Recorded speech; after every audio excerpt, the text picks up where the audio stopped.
Hello guys, namhlanje ndifuna sithethe nge-coordination complexes. So basically in this chapter we are talking about the crystal field theory for the octahedral complexes. The crystal field theory is all about the transition metals. So the transition metals are characterized by the d orbitals. So we are interested in these d orbitals. D orbitals. We know that the d orbitals have 5 degenerate orbitals. They have 5 degenerate orbitals. 4, 5. We have dxy, we have dxz, we have a dyz, we have dz squared, we have dx squared, y squared. Okay, so now ndifuna wazi ke ngokuthi zime kanjani lezi d orbitals no on a Cartesian plane. Nowazi ukuthi ziba kanjani ezi orbitals on a Cartesian plane, yabo?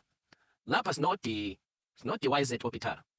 Sithi dyz because the lobes of those orbitals are pointing between the z line and the y line, the y-axis and the z-axis. So we call this orbital a dyz because those lobes are pointing between z-axis and y-axis. Yabo? Sibe no dxy orbital. U-dxy orbital yena une-lobes ezipointe between y and x-axis. That's why sithi ku-dxy.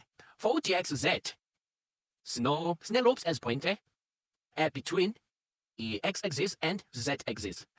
And for dx squared y squared, ii-lobes zakhona zipointe directly to the y, directly along the y-axis and along the x-axis. Then we call this orbital the dx squared y squared orbital. We have this orbital. This one is the dz squared. The lobes are pointing along the z-axis only. The lobes are pointing along the z-axis only. So we call this the dz squared axis. Okay? So now we will talk about how those d orbitals split. They split only when the metal ion is coordinated to its ligands. When a metal ion is included in a complex, or when a metal ion is coordinated to its ligands, the d orbitals are split into 2 different energies. But when the metal ion is isolated, the d orbitals are all degenerate.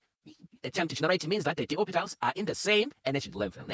Now, let's say you have something like this. Let's say on the center here, you have a metal ion. Now you are forming a complex, an octahedral complex. You have 6 ligands. 2, 3, 4, 5, 6. Okay? You have 6 ligands. This is Z, this is Y, this is X. Okay, you have 6 ligands, each at the corner of the octahedron. When those ligands approach, they